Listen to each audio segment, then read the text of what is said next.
Assalamualaikum warahmatullahi wabarakatuh. Perkenalkan, saya Hasmila Devi, mahasiswa Koas Angkatan 36. Saya akan mempresentasikan jurnal reading dental radiologi saya tentang resepsi eksternal.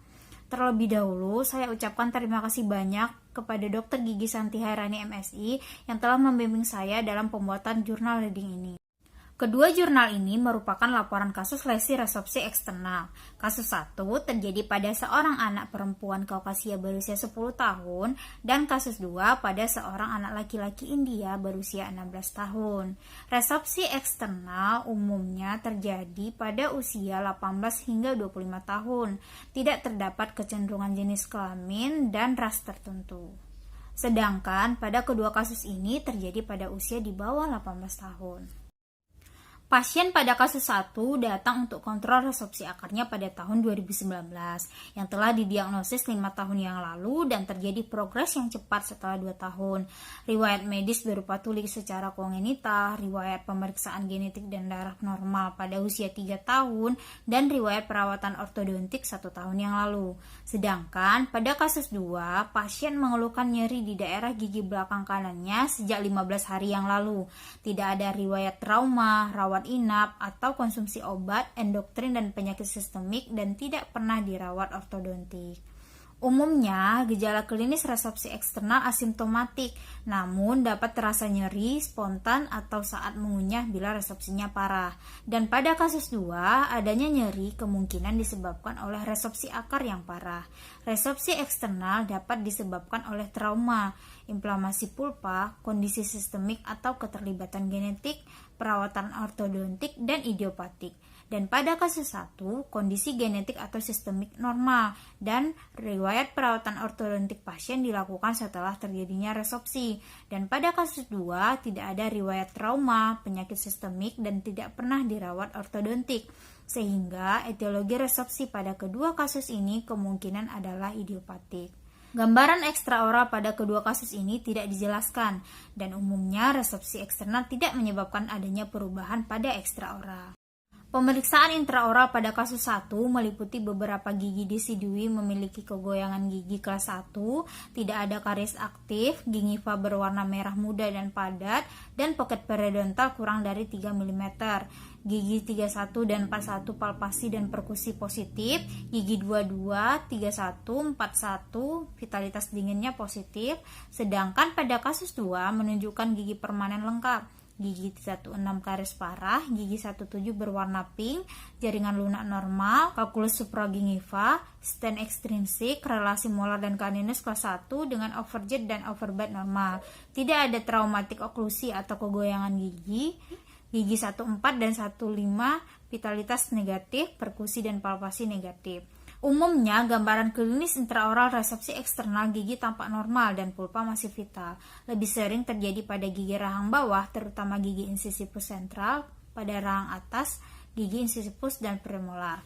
Namun, pada kasus 2, adanya gigi non-vital dan pink spot merupakan kasus yang jarang. Dan etiologi resepsi eksternal pada kasus ini kemungkinan karena karies parah pada gigi 16 dan idiopatik pada gigi lainnya karena tidak terdapat traumatik oklusi. Selanjutnya pemeriksaan radiografi. Berikut adalah foto awal kasus 1, pasien berusia 6 tahun.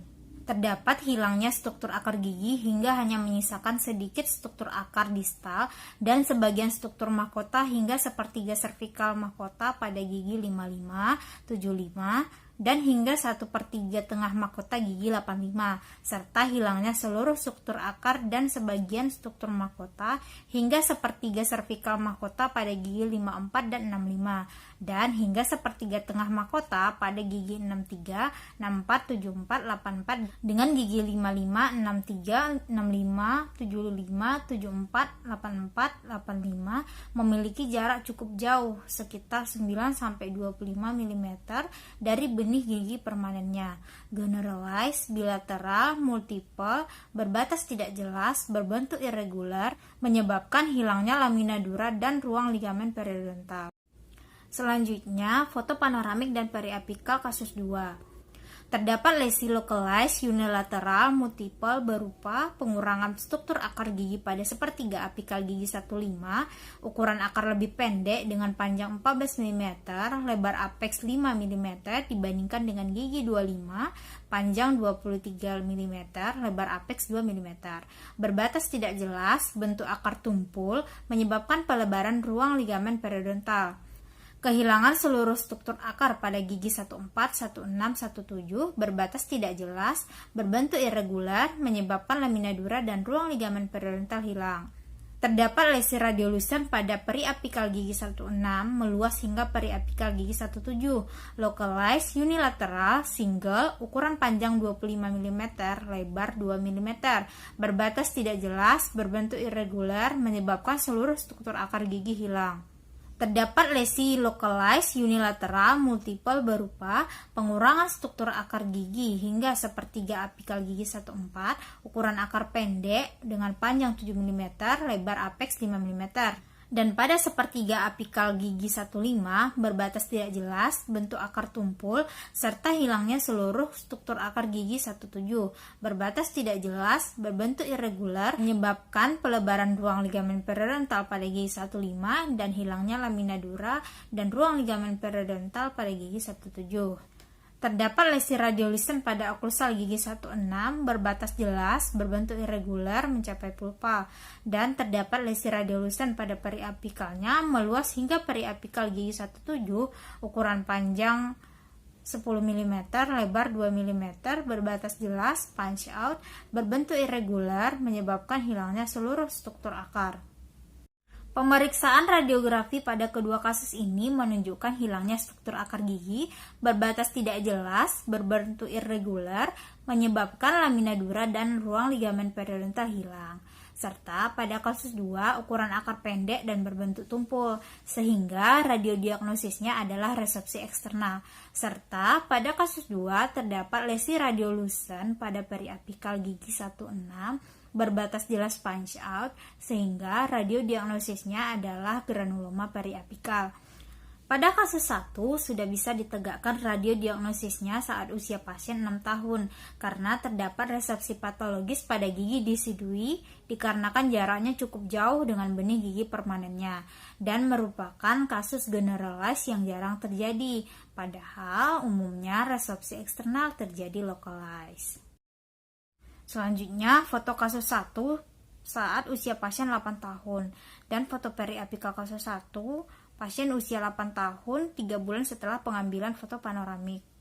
Terdapat lesi generalized bilateral multiple berupa hilangnya seluruh struktur akar pada gigi 55, 75, 85 dan sebagian struktur mahkota hingga 1/3 tengah mahkota pada gigi 75 dan hingga 1/3 insisal atau oklusal gigi 63, 64 dengan jarak gigi 55, 63, 64, 65, 75, 85 dengan benih gigi permanennya lebih dekat daripada sebelumnya.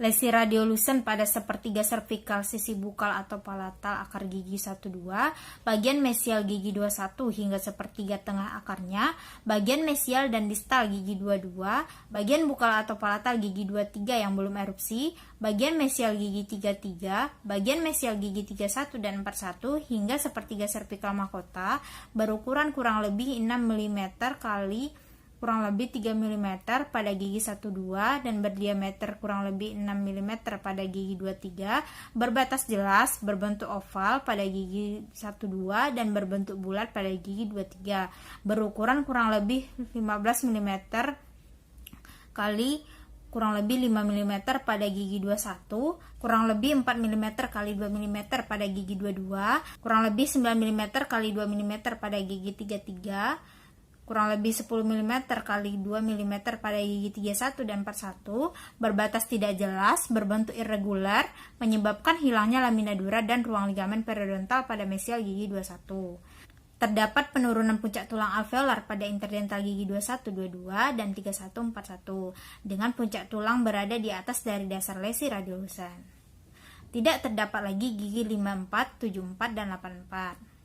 Terdapat lesi radiolucen pada sepertiga servikal akar bagian mesial gigi 31 dan 41 hingga sepertiga servikal mahkota. Localized, bilateral, jumlah lesi 2, berukuran kurang lebih 12 mm kali kurang lebih 3 mm, berbatas jelas, berbentuk irregular. Terdapat penurunan puncak tulang alveolar pada interdental gigi 3141 dengan puncak tulang berada di atas dari dasar lesi radiolucen. Pada kasus 1 dilakukan pengambilan foto kembali 2 tahun setelahnya untuk melihat perkembangan resorpsi dan terlihat gambaran resorpsi yang semakin parah dan telah mengenai gigi permanen bagian servikal dengan dasar lesi radiolucen berada di bawah puncak tulang alveolar. Pada kedua kasus ini dilakukan foto periapikal karena gambarannya lebih detail dibandingkan dengan foto panoramik untuk melihat perluasan lesi ke ruang pulpa, memastikan kondisi lamina dura dan ruang ligamen periodontalnya, dan pada kasus 1 karena terdapat gambaran radiolucen dari bibir yang superimpos dengan lesi, serta pada kasus 2 untuk melihat batas lesi periapikal gigi 16 sehingga dapat mengkonfirmasi diagnosis lesi. Etiologi kedua kasus ini adalah idiopatik karena tidak ditemukan adanya kelainan patologis di sekitar gigi resorpsi, kecuali gigi 16 pada kasus 2 mungkin disebabkan oleh adanya inflamasi yang berasal dari gigi dengan karies parah disertai lesi periapikal. Pada kasus 1 dilakukan pemeriksaan CBCT, tujuannya untuk mengkonfirmasi lokasi dan perluasan lesi dalam arah bukal atau lingua, dengan hasil menunjukkan resorpsi dimulai dari bagian proksimal dan meluas ke arah bukal lingua, dan apikal serta ke arah pulpa, serta pandangan koronal pada gigi anterior maksila kiri menunjukkan adanya resorpsi akar. Pandangan sagital gigi 21 terdapat resorpsi di sepanjang akarnya. Pandangan sagital gigi 31 menunjukkan perluasan resorpsinya ke arah apikal, dan pandangan aksial gigi anterior mandibula menunjukkan perluasan ke arah bukal lingua. Diagnosis banding dari foto awal kasus 1 dan pada kasus 2 adalah dentin dysplasia tipe 1 karena adanya kehilangan struktur akar gigi, ukuran akar pendek, bentuk akar tumpul. Dan pada kasus 1 merupakan lesi generalized, serta pada kasus 2 disertai lesi periapikal. Struktur internal dentin dysplasia tipe 1 merupakan gambaran radiopak pada saluran akarnya karena obliterasi, sedangkan struktur internal pada kedua kasus ini radiolucen, sehingga tidak menjadi radiodiagnosis pada kedua kasus ini.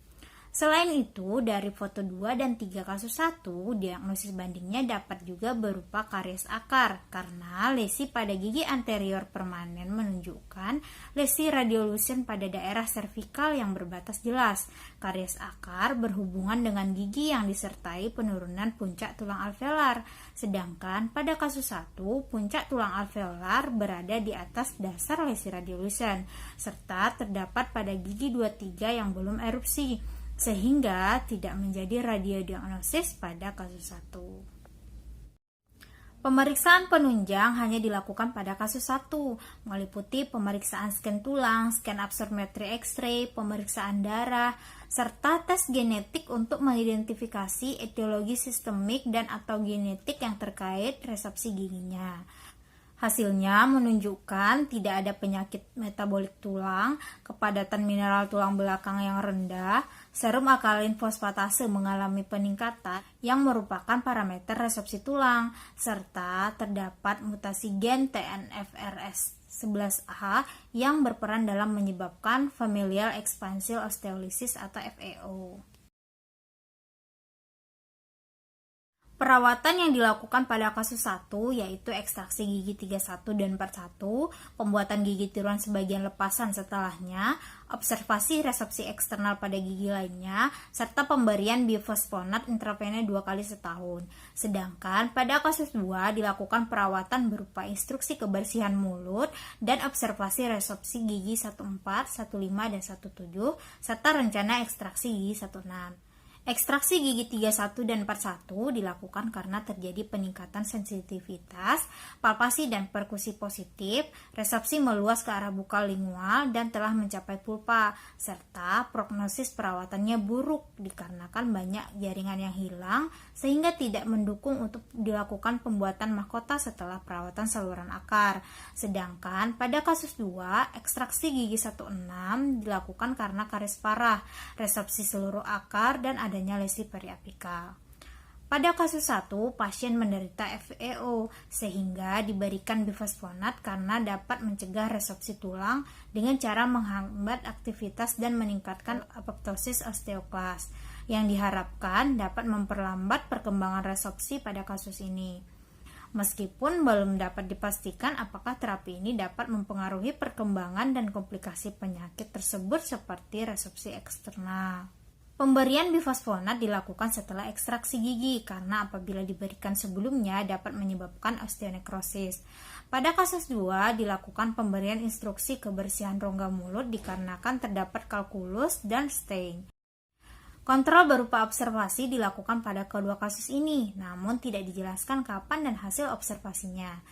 Kontrol resepsi eksternal dilakukan secara radiografis yang sebaiknya setiap 6 hingga 12 bulan atau 1,5 tahun setelah resepsi ditemukan untuk mengevaluasi perluasan resepsi, efek terhadap jaringan sekitarnya, kemungkinan adanya resepsi baru, ataupun adanya penyembuhan.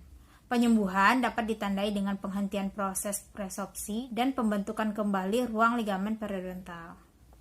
Kesimpulan, radiodiagnosis kedua kasus ini adalah resepsi eksternal berdasarkan adanya gambaran hilangnya struktur akar gigi, berbatas tidak jelas, berbentuk irregular, menyebabkan lamina dura dan ruang ligamen periodontal hilang, serta pada kasus 2 ukuran akar pendek dan berbentuk tumpul.